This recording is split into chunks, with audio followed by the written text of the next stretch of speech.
She walked into the dean's office that day with her heart pounding and her head held high. Her application was pristine: honor roll, leadership accolades, glowing recommendation letters. She had done everything right.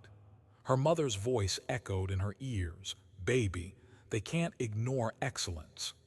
But she was about to learn that in some places, excellence isn't enough when your skin isn't the right color.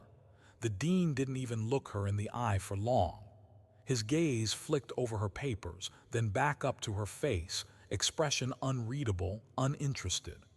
"We've chosen another candidate," he said flatly, like it was routine. And in a way, maybe it was. She wasn't rejected because of her qualifications. She was rejected because of her identity. And in that moment, something inside her shifted. Not broken, not defeated, shifted. She left that room without the scholarship, but with something more dangerous: clarity. Clarity that the world wasn't going to give her anything, no matter how hard she worked. That if she wanted a seat at the table, she might have to build her own damn table. No one around her knew what had just happened, how something so small, so fast, could leave a wound so deep. But she knew. She walked back to her dorm, sat on the edge of her bed and stared at the ceiling, not crying, not complaining, just making a promise to herself: "I'll be back." Not as a student, as something more. But even she didn't yet understand how real that promise would become. 33 years passed. The campus still stood tall, same ivy-covered buildings, same polished hallways. But today there was a buzz in the air. Reporters were gathering. Students filled the courtyard. A historic announcement was about to be made. She stood behind the stage, dressed not in borrowed clothes, not in hand-me-down hope, but in confidence, authority, and a tailored suit of quiet revenge. She was about to become the president of the very university that once told her no.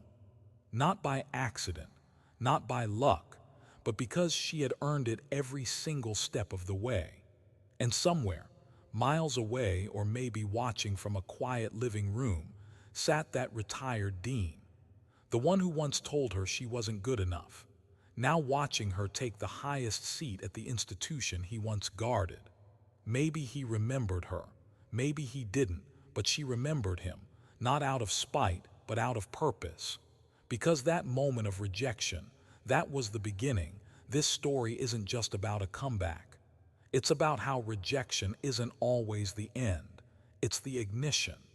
It's the moment you realize they don't have to believe in you for you to believe in yourself. And maybe that's why you're here. Maybe you've been told you're not good enough, that you don't fit in, that you don't belong. But what if the people who say no to you today are unknowingly setting you up for a future where they'll have no choice but to say your name with respect? She didn't just return to the school. She transformed it. She didn't just survive the system. She changed it from within. And if you're still with me, you're about to see how a denied scholarship became the seed for a revolution, and how one woman turned pain into power, silence into voice, and history into her own story. She had always known education was her ticket out, not just out of her neighborhood, but out of the limitations that had been placed on people who looked like her for generations. From a young age, books weren't just stories. They were escape routes, blueprints, proof that the world was bigger than the block she grew up on. Her mother, a school janitor who never finished high school, used to say, "They can take a lot from you, but they can't take what's in your mind." And so, she filled her mind with everything she could: math equations, history lessons, literature by Baldwin and Morrison, physics formulas that made her feel like she could bend reality. She didn't just want to go to college. She wanted to belong there, to prove she earned her place, not as a token, but as a titan in the making. When senior year came, she had her eyes set on one school. It wasn't the most diverse, but it was prestigious. And to her, that meant she could open doors for others behind her. Her guidance counselor, a tired white woman who never quite made eye contact, told her not to get her hopes up. But she applied anyway, spent nights perfecting her essays, rewriting every word until they bled truth and grit. She made it through the first round, then the second, and finally she got an interview for their top academic scholarship. That alone was a win. The final step was a face-to-face meeting with the dean of admissions. She showed up early, sat on a cold bench outside his office, palms sweating, heart loud in her ears. She remembered adjusting her skirt, checking her shoes, silently reminding herself, "You earned this." When the door opened, she stepped in, offered a firm handshake, and looked him square in the eye. He didn't smile, didn't invite her to sit. She sat anyway. He skimmed her file, asked a few generic questions, none of them about her actual achievements. There was no curiosity in his voice, no warmth, just the dry, mechanical tone of someone who'd already decided. And then he closed the folder. "We've decided to go with another applicant," he said, almost bored. She blinked. "May I ask why?" His answer came like a slap wrapped in velvet. There were concerns about institutional fit. Institutional fit. She'd heard those words before. It was how they said you don't belong without having to say it out loud. Not smart enough, not polished enough, not white enough. She sat still, refusing to let her expression crack. She thanked him for his time, stood up, and left. But inside, something was shattering. Not because she needed their validation, but because she had done everything right. She had played by the rules, exceeded expectations, carried not just her own ambition but the dreams of her entire family. And still, she was a fit. Walking back to the train that day, her backpack heavy and her hands clenched, she didn't cry. She replayed every moment, wondering what she could have said differently, what they wanted her to be. And then the guilt came. Guilt for believing even for a second that she had to be different to be accepted. That maybe if she had straightened her hair, if she'd toned down her voice, smiled more, played smaller. But that night, something shifted. As she sat at the kitchen table with her mother, who silently poured tea and watched her daughter swallow disappointment with quiet grace, she realized something important. She would not shrink to fit a place that was never built for her. She would build her own place instead. So she enrolled anyway, without the scholarship, without the fanfare. She worked 2 jobs, tutored other students, studied late into the night. Every time she passed the dean's building, she felt a knot in her chest, but also a fire in her gut, because deep down she knew she was still going to make it, not in spite of that moment, but because of it. And though no one else knew it yet, that rejection had planted something far more powerful than regret. It had planted resolve, the kind that doesn't burn out when it's overlooked, the kind that grows in silence, quiet, strong, patient, because she wasn't just chasing a diploma anymore. She was chasing transformation. College wasn't the dream she'd imagined. It was war disguised as routine. Every morning, she stepped onto campus with a smile that masked fatigue and a heart armored against subtle slights. She woke at 5 a.m. to clean offices before class, the scent of lemon-scented disinfectant clinging to her clothes, while other students sipped lattes and strolled in late. In the evenings, she shelved books at the campus library, making just enough to scrape by. While others partied or traveled during breaks, she sent half her paycheck home and spent weekends working extra shifts. There were nights she fell asleep in study rooms, head resting on open textbooks, body aching but spirit unwilling to quit. Not because she had something to prove to the people who doubted her, but because she made a vow to the girl who walked out of that dean's office. You will rise, and you will do it on your own terms. But the hardest battles weren't always the visible ones. They were in the silence, when professors skipped over her during discussions, or when classmates assumed she was on campus because of a diversity quota. They were in the backhanded compliments, "You speak so well," as if it were a surprise. They were in the moments when she watched students from wealthy backgrounds breeze through assignments with private tutors, while she taught herself from borrowed textbooks with missing pages. And worst of all, they were in the moments when she questioned herself, wondered if maybe they were right, if she was just pretending to belong. Yet, for every moment of doubt, there was a moment of quiet triumph. Like the time she aced her organic chemistry final despite having studied in between mopping floors. Or when a professor finally noticed her brilliance and recommended her for a research assistant position, her first academic validation. Or when she mentored a younger black student who was ready to drop out, telling her, "They don't get to decide who you are." Slowly, brick by brick, she was building something they couldn't take from her, an unshakable sense of self-worth that didn't depend on anyone's permission. Still, the world didn't make it easy. After graduation, she applied to grad school programs and was rejected more than once.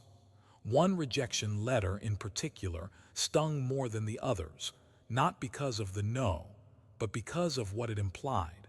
"While we recognize your potential," it read, "we are prioritizing candidates with more traditional academic trajectories." She laughed bitterly, holding the letter with the same hand that had once scrubbed their bathroom floors. Traditional, she thought, must be code for wealthy and white. But she didn't burn that letter. She pinned it on her wall, not out of spite but as fuel. Every setback became a stepping stone, every dismissal a dare. She eventually got accepted into a graduate program that valued not just her academic prowess, but her resilience. There, for the first time, she felt seen. Her research focused on systemic inequities in education, her voice finally rising above the noise. She published papers, spoke at conferences, and challenged policies that had once kept people like her out. But through it all, she remained grounded. No matter how many titles she earned, how many stages she stood on, she still remembered the feeling of wiping chalk off a whiteboard while classmates planned their summer abroad. She knew she wasn't the only one carrying invisible weight. She met students with similar stories, first-generation scholars, children of immigrants, young women balancing two jobs and a dream. And to all of them, she became a quiet symbol of what was possible, not because she had all the answers, but because she kept going even when there were none, because she turned pain into a platform and silence into strategy. There was a power in that silence. It wasn't submission, it was strategy. She learned when to speak, when to listen, and when to wait. Some victories take time, and she was in no rush. She didn't need the world to clap for her. She was too busy building her legacy. She learned to move through rooms with grace, to challenge systems without shouting, and to command respect without begging for it. People began to notice, not just what she had survived, but who she had become in the process. A woman with vision, with depth, with the kind of strength that doesn't make headlines but makes history. And even now, looking back, she doesn't romanticize the struggle. She doesn't glorify suffering, but she honors it, because it taught her that strength isn't always loud. Sometimes it's the girl who shows up every day, tired but unbroken. The one who gets overlooked, but never overthrown. Because the truth is, she didn't just fight to succeed. She fought so that one day no girl would have to fight that hard just to be seen. She never planned to rise. She planned to survive. And maybe, just maybe, leave something better behind than what she walked into. Leadership was never the goal. Liberation was. But somehow, step by quiet step, she found herself climbing. Not because she wanted to sit at the top, but because she refused to stay at the bottom of a system built to keep her there. Her first job after graduate school was modest, assistant lecturer at a small college, tucked far from the spotlight. The salary barely covered rent, but she didn't care. What mattered was that students listened when she spoke, not out of obligation, but because she brought truth into the classroom, truth not just from books, but from life. She taught like someone who had bled for every page she read, every concept she mastered. And students felt it. They showed up early, stayed late, lingered after class not to flatter her but to ask, "How did you do it?" She didn't preach, she poured.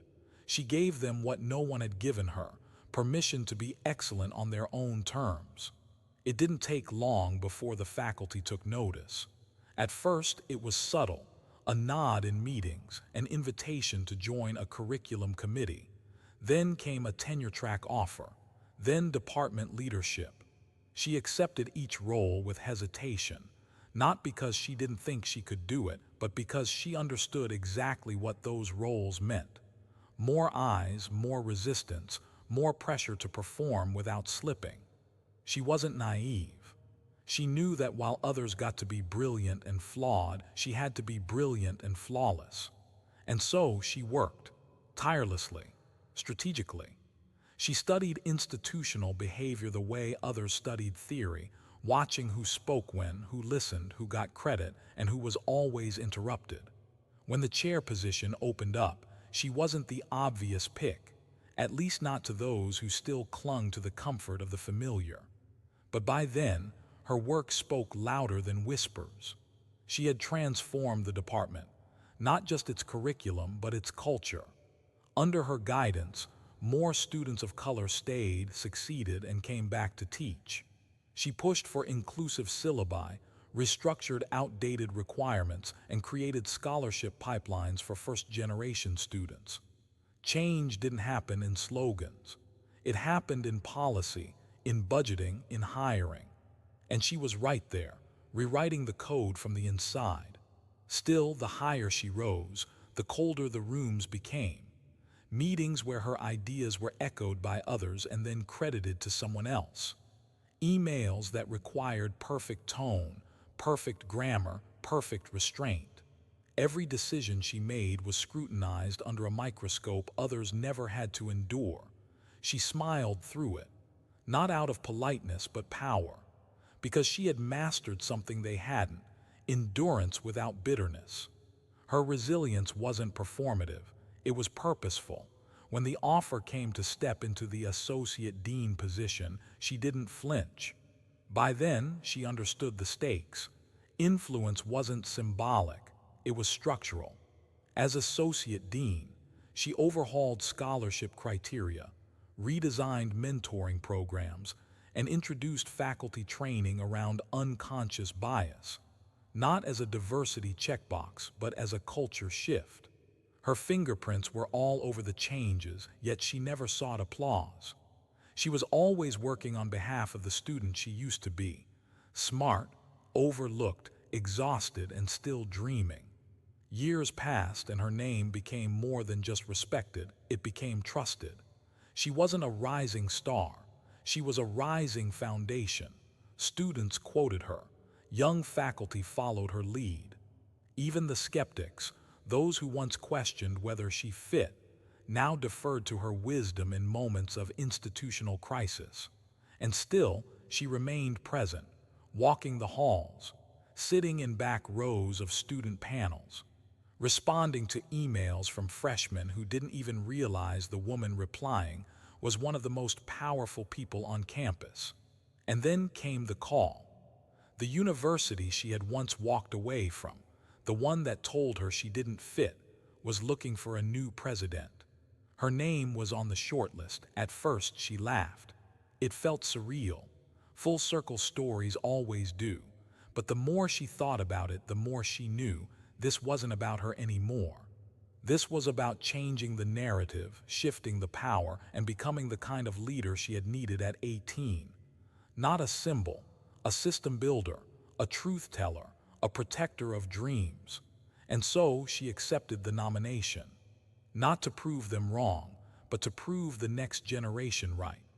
She had driven past the campus dozens of times over the years, always slowing at the gates, always glancing sideways, but never stopping. There was something sacred about that boundary line, as if the ground beyond it still remembered the sting of her first rejection. It wasn't about holding a grudge. It was about protecting a part of herself that had once walked away bruised but unbowed. And now, all these years later, that very institution was calling her back, not as a guest, not as a speaker, but as its next president.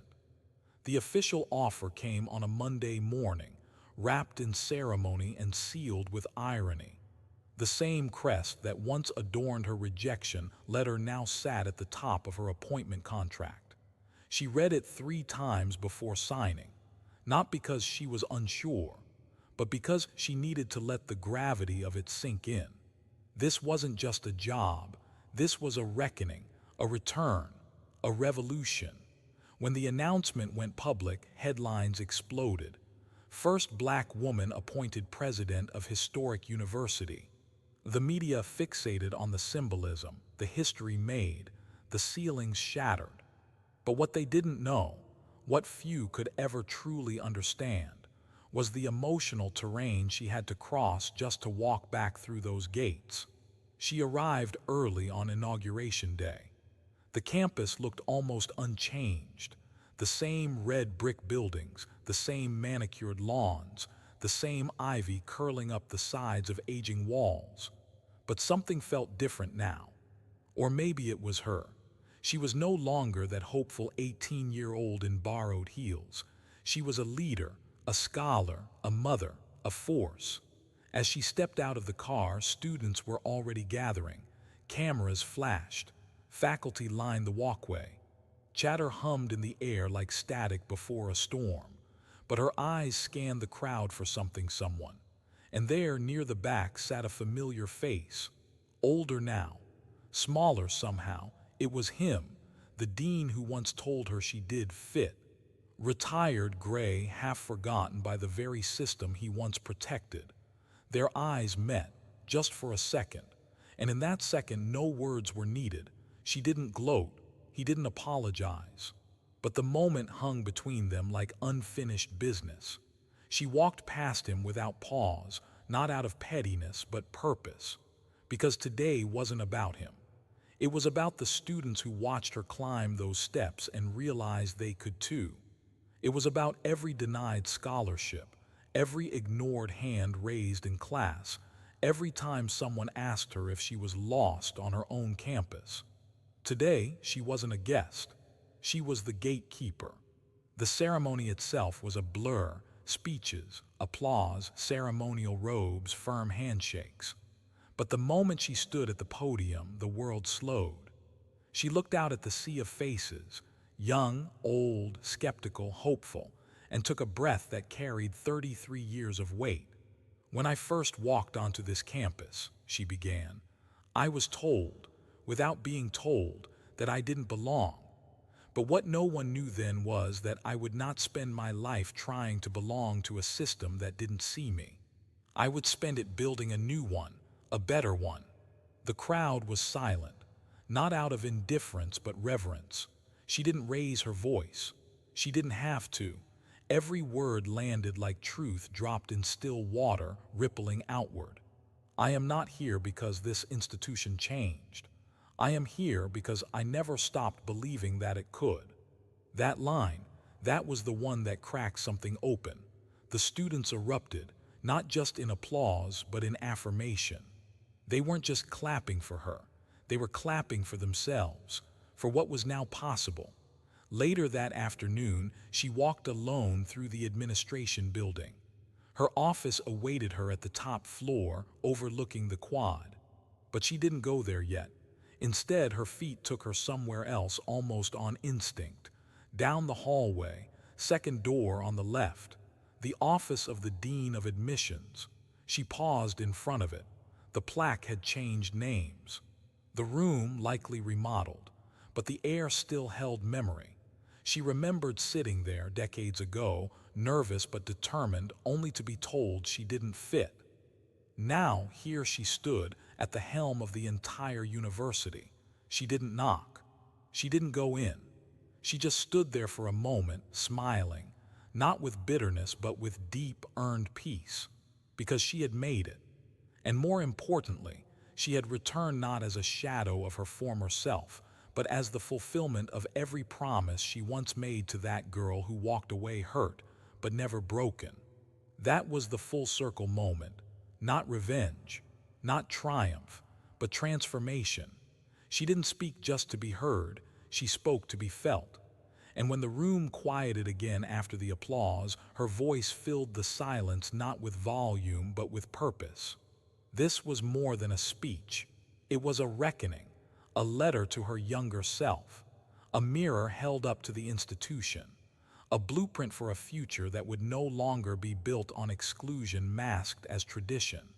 "I want to speak directly," she said, her gaze sweeping across rows of students, faculty, and board members. "Not just to those who are ready to listen, but especially to those who still don't see what needs to change." She paused not for effect but to let the weight of her words settle.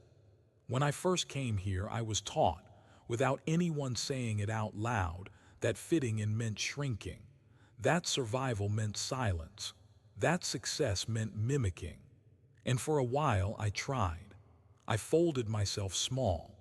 I erased the parts of me that felt too loud, too proud, too different, until I realized if I had to disappear to be accepted, then I wasn't really being accepted at all. There was a stillness in the auditorium that no camera could capture, a kind of sacred listening.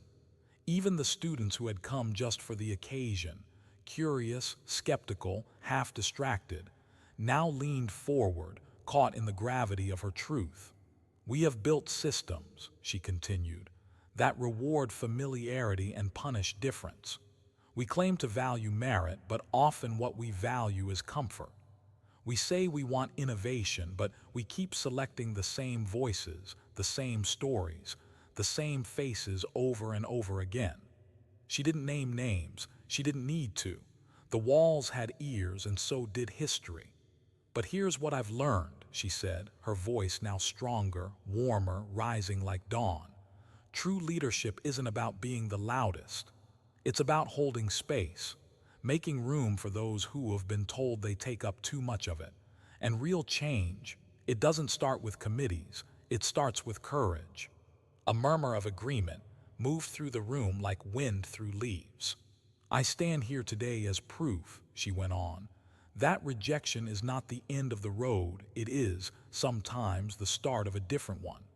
I was denied a scholarship in this very place, told I wasn't a fit, but I didn't fight my way back here just to fit in. I came back to transform." Then she looked directly at the students, some of whom sat in the same seats she once dreamed of. "To every young person sitting here today who has ever felt invisible or underestimated or out of place, I want you to know, you do not have to become less of yourself to belong. You do not have to earn your humanity. You are already enough." She could see the eyes welling up in the front rows, young women clutching notebooks, young men nodding quietly, others frozen as if trying to memorize the moment. "And to those in power," she said, her tone shifting, not cold but clear, "we must ask ourselves, what brilliance are we pushing away because it doesn't come wrapped in the package we expect? What potential have we missed because we were too afraid to make room at the table?" There it was, the challenge, not wrapped in blame but in responsibility. "I am not interested in symbolism," she declared. "I did not return to be your exception. I came back to help build an institution where I would no longer be one." That line pierced something, because it wasn't just about her anymore. This was about systems, about structures, about shifting the center of gravity so future students wouldn't have to carry the weight she did just to walk through the door.